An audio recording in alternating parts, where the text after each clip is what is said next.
At 7:03 right now here in New York City, let's go to Rome and bring in Newt Gingrich, Fox News contributor, former Speaker of the House, and author Trump and the American Future. Mr. Speaker, good morning to you. Good morning.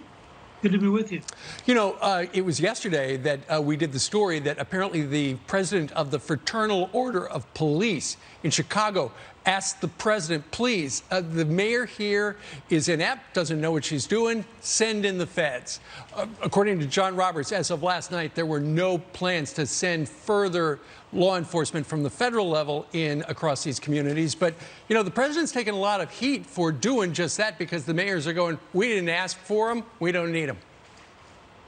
Well, look, I think if you are a left-wing radical Democrat and you don't mind seeing the federal courthouse in Portland under attack and you're unwilling to defend it, I don't know what grounds you have to stand on. If you're the mayor of radical left-wing Democratic mayor of Seattle and you think taking over 6 or 7 square blocks creates a summer of love until, of course, people start getting killed, or if you're the mayor of Chicago, Chicago, New York in one weekend had 152 Americans shot in one weekend. Now, at what point does the President of the United States have an obligation to defend innocent Americans whose city governments refuse to defend them? You may remember in the 60s, the government sent the FBI into Mississippi when civil rights workers were being killed, and it was clear that the local police would not hunt down who killed them. And so, because they were Americans, they deserve protection. The only test I give every American is this. If you've had 6 or 7 weeks of rioting in Portland, you have a left-wing mayor, a Democratic mayor, who refuses to defend the American government's courthouse, what's the obligation of the President of the United States? Just let him burn down the courthouse, or to go in and defend it? And I think the president ultimately has no choice except to defend federal property and, frankly, at some point, to step in and defend American citizens. This is what the president said on that, Newt. Listen to this. I'm going to do something that I can tell you, because we're not going to let New York and Chicago and Philadelphia, Detroit and Baltimore and all of these, Oakland is a mess. We're not going to let this happen in our country. All run by liberal Democrats. We have more federal law enforcement, that I can tell you. In Portland, they've done a fantastic job. They've been there 3 days, and they really have done a fantastic job in a very short period of time. No problem. They grab them, a lot of people in jail. They're leaders. These are anarchists. These are not protesters. People say protesters. These people are anarchists. These are people that hate our country, and we're not going to let it go forward. Newt, what is the direction of our country? Because we're so divided on this. Some want defunding and some want to dismantle entire police departments. But then you have others that want our police, that say they're just a few bad apples and we need to get rid of those. We want our children protected. What's the direction? Well, where do you go for it?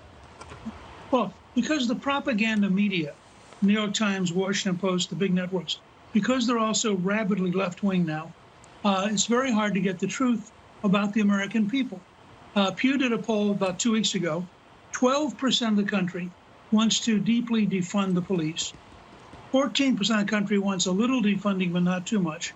75% of the country is against defunding the police, which is why you watch Biden trying to be on both sides of the issue, claiming he's really not for defunding, but he is for shifting resources, but he wouldn't call that defunding, even though the money would come out of the police department, because he knows he's got to dance now, because his left is adamant about defunding. As AOC said, when she says to defund, she means $0, not just a cut.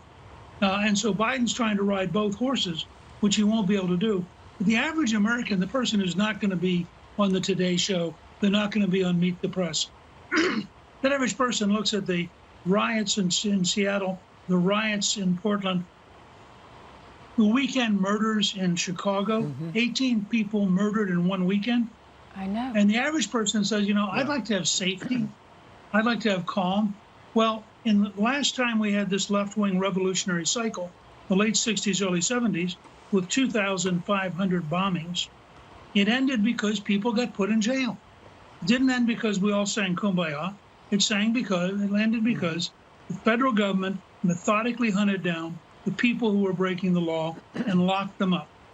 And I think we're in the same cycle again. This is the second time we've seen a surge of left-wing revolutionaries who would like to destroy America. The last time was basically 67 to 72. And it's going to have to end the same way. It's tragic that Biden won't come out from his basement and indicate he's against the demonstrations and riots and looting in places like Portland. I mean, would Biden protect an American courthouse? Or is he against protecting American courthouses? Would Biden do something to save lives in Chicago? Or does he just think as long as the left-wing Democratic mayor is happy with it, what does he care what happens to Southside Chicago? Well, we'll see. Newt, let me ask you, you mentioned the average American, and on a different subject, a lot of average Americans are suffering because the pandemic continues. And here in Washington today, Democrats, Pelosi, Schumer, meeting with White House officials, Mnuchin and Meadows on this stimulus package. It clearly appears the price tag is a big sticking point. McConnell wants a $1 trillion package. Pelosi has already passed a $3 trillion one. And of course, the president is saying, look, I want a payroll tax cut in this. Otherwise, I'll consider not signing it. What do you make of where things stand, and how do they get on the same page? Well, look, I think, first of all, it's a mess right now, but everybody has an interest. Mitch McConnell's made it very clear his highest interest is liability protection for businesses and governments. I suspect that Schumer and Pelosi will decide that they have to get aid to the local governments and they have to get aid to the teachers' unions. And I think if the president hangs tough, this will all come down to Trump.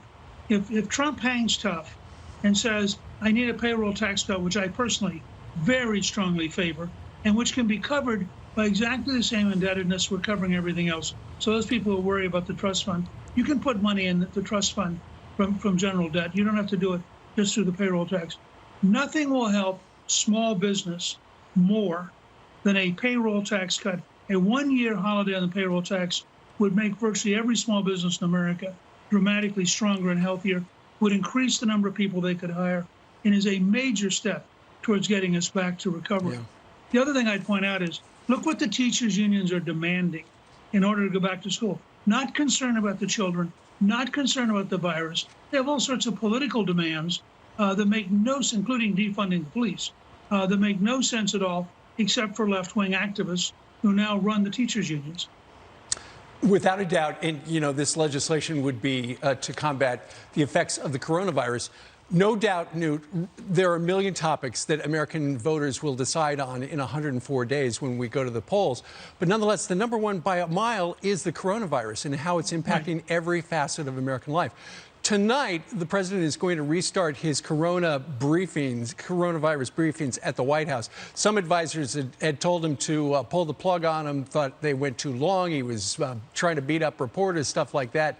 But we had Kellyanne Conway on the program on Friday, and she said, look, when he was doing those, he was getting the word out.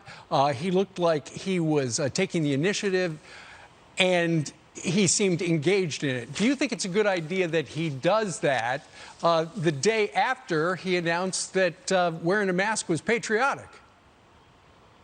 Look, I think he should do them with three conditions.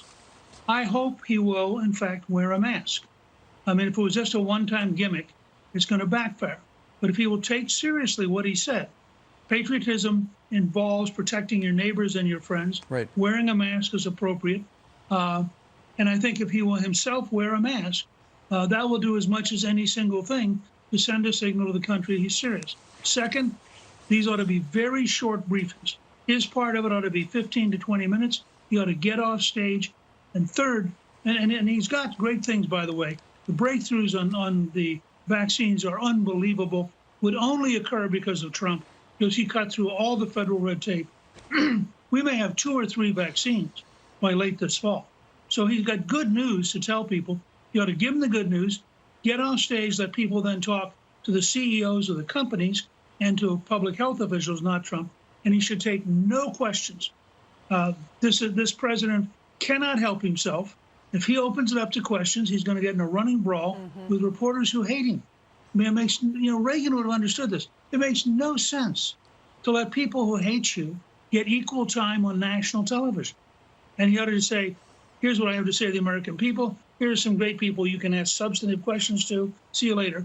And then come back tomorrow and do exactly the same thing. And in between, every time he's in public, he ought to be wearing a mask, because that's what's going to convince people that he is serious about this. I'm 100% behind you. Newt, I need to issue a correction. It is if you go to vote in 104 days, it will be the day before the polls open. The polls open 105 days from today. That's November the 3rd. All right. Had to set that straight. But by the way, most of the country starts voting much earlier than Election Day. That's true. So you're covered. I had a boss, Newt, I was working on Christmas, and he came in, and I said, what are you doing here? That's so nice of you to be here, but go be with your family. And he said, I would never ask my employees to do anything that I wouldn't do. I'm a leader here, which reminds me of your point about the masks. So we'll have to see. Thanks so much, Newt, for joining us. Thank you. Good to be with you.